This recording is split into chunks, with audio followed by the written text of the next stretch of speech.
to admit that when we tested the Huawei Watch GT 2 smartwatch 2 months ago, I've completely missed the fact that besides the 46mm version we saw then, it also comes in 42mm one. I mean, I saw it on some promo photos, but it looked identical, only a bit smaller, so I paid no attention to it, since 46mm version was practically all that most users would want of a smartwatch. The number of views that our review got surely confirms this claim. Anyway, 2 months later, we were asked if we would like to review some female smartwatches made by Huawei. Turns out they were actually a 42mm versions of Watch GT 2 and not necessarily for women, since their look is rather universal. Surprisingly, 42mm Watch GT 2 looks nothing like 46mm one, so much so that we think it deserves a different name and that Huawei should have released it under a different branding.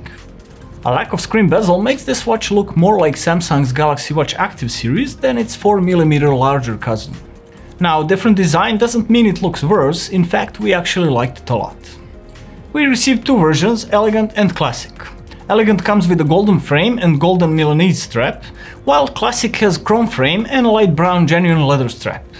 Pleasant surprise was that both versions also include an additional black silicone strap, which significantly changes their look but also makes them more suitable for physical activities, since metal and leather are not very sweat friendly. Straps also include a quick release mechanism and they are a standard 20mm in width, so you can get some additional ones if you like variety. Since there is no bezel like on a 46mm version, the whole top surface is covered in glass with slightly rounded edges and about 3mm wide black margin surrounding the display. Unlike the smaller 40mm Galaxy Watch Active 2, which looks pretty miniature, 42mm on this watch looks like a perfect size.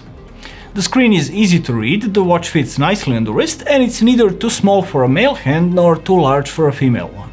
What we also liked better on a Watch Active was the fact that the keys are not inside the watch body, but stick out a bit, so the whole thing looks more like a classic watch and less like a gadget.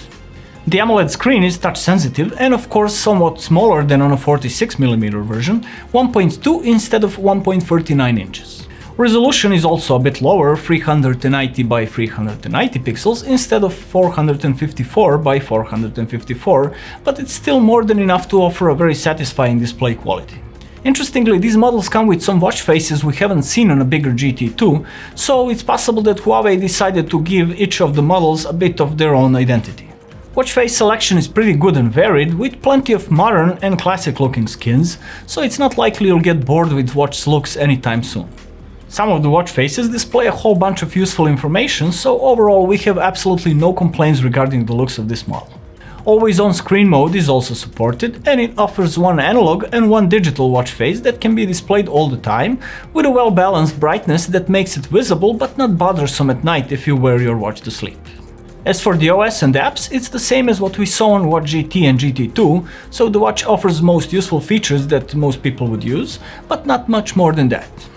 Among the pre-installed apps there's a stopwatch, alarm, barometer, compass and a few other things, but you can't install anything more unless Huawei decides to add it in some future software updates.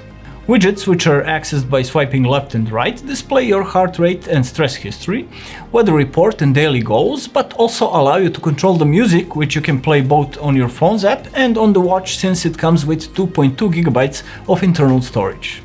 You can also pair the watch with Bluetooth headphones and play music while running with no need to take the phone with you. The main difference compared to the 46mm version, and certainly the biggest disappointment, is that you're not able to take voice calls on this watch since it has no speaker or microphone. It's a shame since it's a useful feature which users are glad to have even if they only use it sometimes. Maybe Huawei thought that you don't really need it if you have FreeBuds Free. As for notifications and messages, those capabilities stay the same as on a larger model. Same goes for fitness options, which allow you to track 15 different activities, indoors, outdoors and in the water. Your activity data is acquired by 4 optical heart rate sensors on the bottom side, as well as GPS and a multitude of other sensors. Huawei Health app is again a central hub that allows you to view your activity, stress and sleep quality history and detailed data, but also adjust the settings, transfer music or select a watch face. We should also mention battery life, which is one of Watch GT2's strengths and something that smaller watches often struggle with. 42mm version in this case offers an impressive 9 days of normal use on a single charge, with regular use, continuous pulse and sleep tracking and about 4 one-hour workouts. However, if you decide to use always on, it will last about 4 days. Charging base is the same one we saw on Watch GT and GT2, and it seems that Huawei has no intention of changing it anytime soon, or ever. All in all, a 42mm Watch GT2 makes a lot of sense beside the 46mm one, as it brings a different design that many users may prefer. It would have been even better if it had an identical feature set as its big brother, but as it is, it's still a valid option for those users who don't mind the lack of voice calls, but still like all the other stuff this smartwatch can do. Thanks for watching this benchmarks review of 42mm Watch GT2. If you have found it interesting, we suggest that you take a look at our more in-depth review of 46mm version as well. Also make sure to visit our channel for more cool tech reviews. See you next time.